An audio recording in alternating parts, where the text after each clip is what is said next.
The PTS got delayed several times already, and you are probably wondering why. Well, that's going to be half of this video. It's news time. Hello everyone, welcome back to another Fallout 76 video.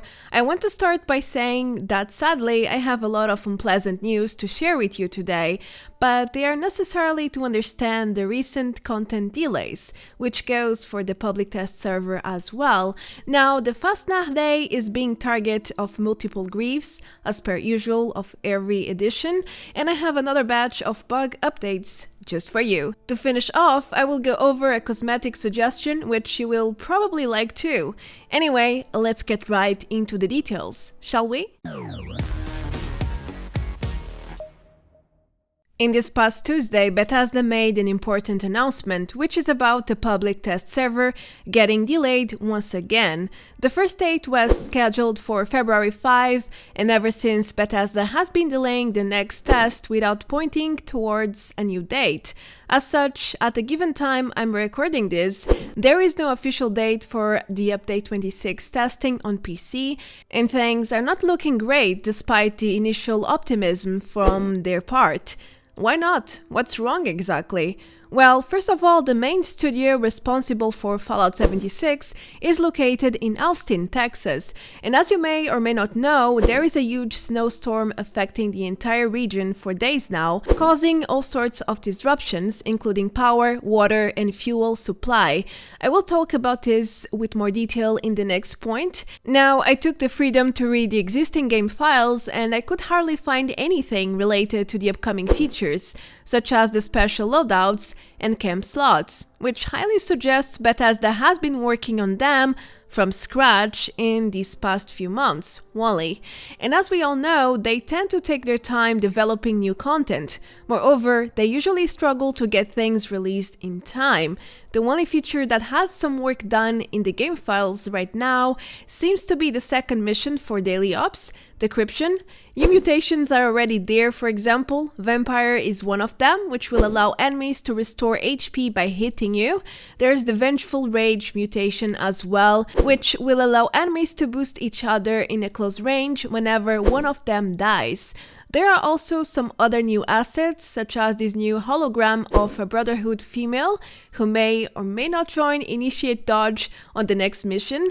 There's even a mode called Supply or Package mode, which could be referring to the codes we have to get for the next mission, or it could be an entirely new mode. We don't know yet. When it comes to the new locations, they feature existing content, such as the Watauga Arena and Vault 96. The latest is not open to players yet, but the vault is pretty much done for a very long time, so that part will be basically recycled, which obviously is already part of the game files.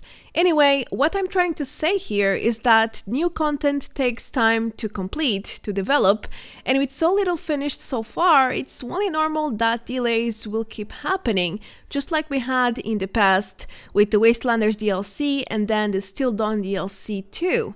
It eventually comes out, that is true, we just don't know when exactly.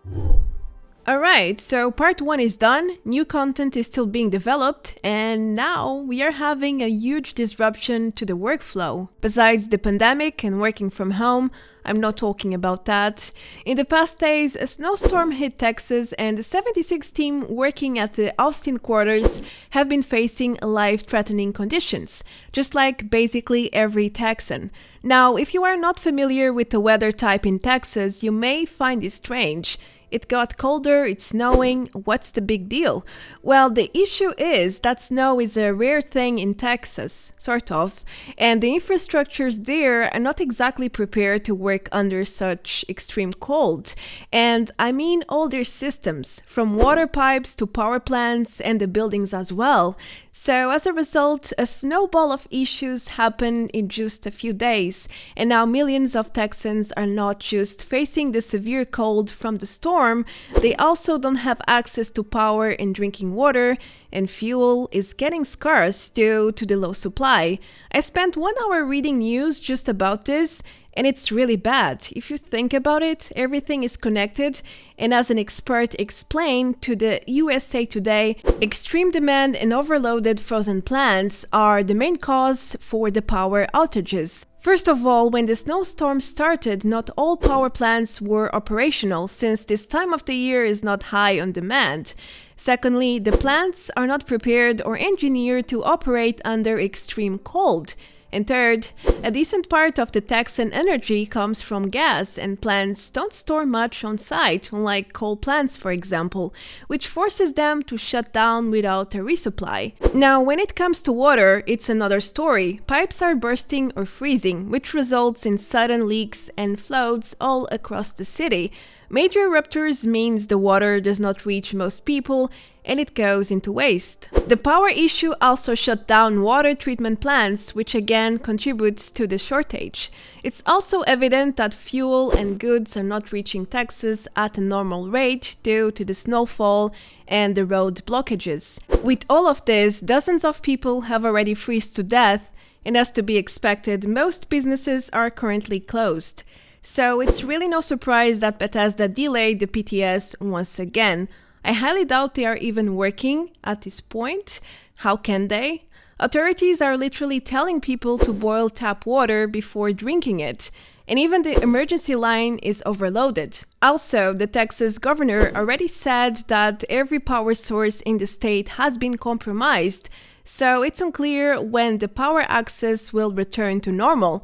Local restaurants were turned into heat areas, and those who decide to stay at home are now starting to burn old furniture and such.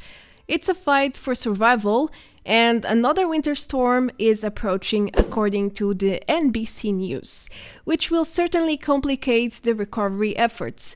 So that's what has been happening in Texas, and there is no reason to be upset about delays with a game in this case. I don't think the PTS will open before March after these recent events. That's my opinion, which could be right or wrong, but again, it is how it is. It's real life and bad things do happen from time to time. So if you are bored or upset at their decision, take a short break, try a new game, and come back later when the PTS is finally ready to go live. There is no need to be upset or angry. We are talking about human lives here. It's about common sense, I think. As for everything else, let's all hope for better days. The next news is about the mass griefing going on with the Fasnacht Day. I warned you in the intro about the list of unpleasant matters on the table. The seasonal event went live just a couple of days ago, and there's hundreds of reports about griefing already, starting by people using mini nukes non-stop to lag other players and give them wide screens, literally. There's also those who enjoy to one-hit the legendary mega slot to prevent anyone else from accessing the loot, because it can be lethal for them if they share a little bit with everybody else. But hey, at least these are all tolerable compared to the main methods used by griefers. The first one is with nukes, at least you can server jump when this happens, but the second way is pretty much impossible to avoid or to dodge, which includes explosive bait. This grief can obviously destroy all the robots in a blink of an eye and fail the event. When this happens, players get no rewards, their time just goes into waste, and it's really frustrating for everyone trying to actually complete the event. Now, I heard that this type of grief is part of some sort of protest or movement to force Bethesda to fix the explosive bait exploit, but that's no sense to me. I mean, there are so many ways to bring awareness into the matter, such as starting a petition or creating successive posts on social media. It's certainly not by griefing other players that you will accomplish anything of the sorts. If you think it does, then I'm sorry to break it to you, but all your actions will achieve is a block and a report from other players if they spot you doing it, and of course a sea of mad players. Malicious and violent actions never bring anything good, and trying to justify your bad decisions with an even worse one is just low and counter-logical. If you want to grieve, by all means, go ahead and do so, but don't hide behind the excuse of, oh, it's in the name of getting Bethesda to fix it. That's not how it works. Anyhow, I hope one day we will finally get a patch note removing or changing the way explosive bait works. This is the same tactic griefers use to bypass pacifist mode and destroy camps entirely. So it's a problem way beyond the Fasnacht event, just to make it clear. Now, let me share something positive with you. I think we kinda need a break. I mentioned this a month ago or so, but it's great to make a reminder here. And it's about the Fasnacht Collectron. In 2020, there was a bug that was preventing the bot from scavenging certain items, like the Fasnacht donut and sausages. But with update 25, things improved, and now this type of Collectron is working as intended. I tested it myself today, and as shown, I managed to find a donut and a sausage among my scavenged items, so it's indeed fixed. As such, if you have one, go ahead and use it normally because it's now fully fixed. Guten Appetit! More great news straight from Bethesda. Recently, a player asked more details about the Atomic Shop and purchasing old entries. Apparently, in the Elder Scrolls Online, players are able to get in touch with the support team to purchase items which are no longer being sold in the store, but if the player has enough in-game currency and requests to buy them, they can. This option or feature doesn't exist for Fallout 76 though, as confirmed by Lady Divan already, but she said the 76 team listens closely to feedback, so it's totally possible to bring back old items to be sold into the store. So if you guys really want a certain item, make sure to express it through social media, such as Reddit and the official forums. Next, we have a persistent bug, which I thought to be gone for good, but apparently it's still around. In the past days, I saw a few reports claiming that the auto-score rank bug is still happening to them. This bug was around when the Still Dawn PTS opened, but it didn't take long until Bethesda fixed it. Well, partially, because it's still around. The bug looks just like this in case you are not familiar with it. It's basically a visual bug and it doesn't hurt anyone. It's just incredibly annoying with both visual animations and sound alerts. So far, Bethesda has only requested further details about the incident. My best advice here is to relog if this happens to you. Other than that, I'm afraid there's nothing much to be done until they finally fix it. Something novel I have spotted yesterday was this long bug report from a player over Reddit. He posted over a dozen of existing minor bugs. Some of them exist pretty much since the release days, and I think it's a great reminder of all the things Bethesda could probably fix easily, since they appear to be small issues, but for whatever reason they are still around. Lady Divan answered this post thanking the poster and ensuring the mention points will be logged into the system, if they haven't yet. Well, I think that's a kind gesture. Maybe it's even a little push to get some of these things fixed with the next patches. One can hope, right? Another issue I want to share with you is about the Scout armor paints. In another news, I went over how the Red Viper paint is buggy as hell and doesn't really work for Scout armor anymore. Well, now thanks to my friend here, I am aware that the Red Viper paint is not the only bugged one. The Fallout 1st camo paint is also not working. I don't own the Free States paint, so I was not able to test that one. So far, only the ghillie paint seems to appear on the paint menu for Scout armor, which is a shame. But Marta, maybe you are missing the other paints.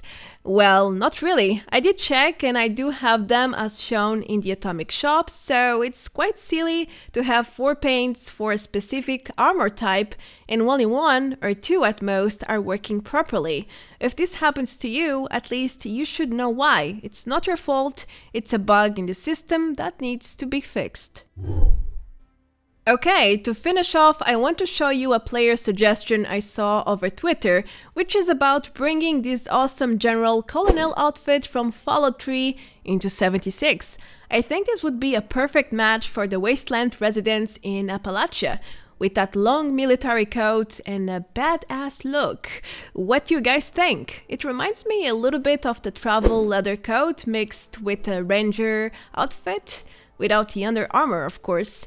Well, I would totally buy that, just saying. I think we need more serious outfits like this one, you know, with that post-apocalyptic vibe, instead of animal heads and fancy dresses, which is something great to have too.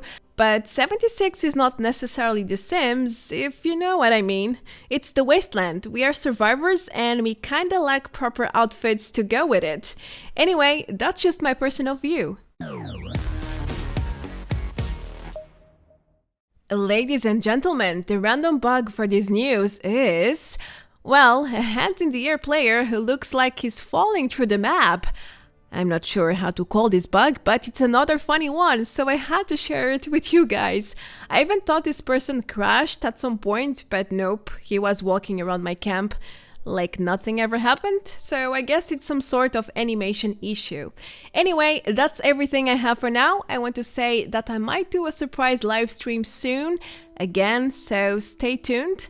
Now, I hope you enjoyed, and as usual, thanks for watching. There will be more in the following days. And as usual, a huge thanks to all my dear supporters. You guys are amazing. That's it. I will see you all very, very soon in the next video. Until then, take care. Adeus. Bye bye.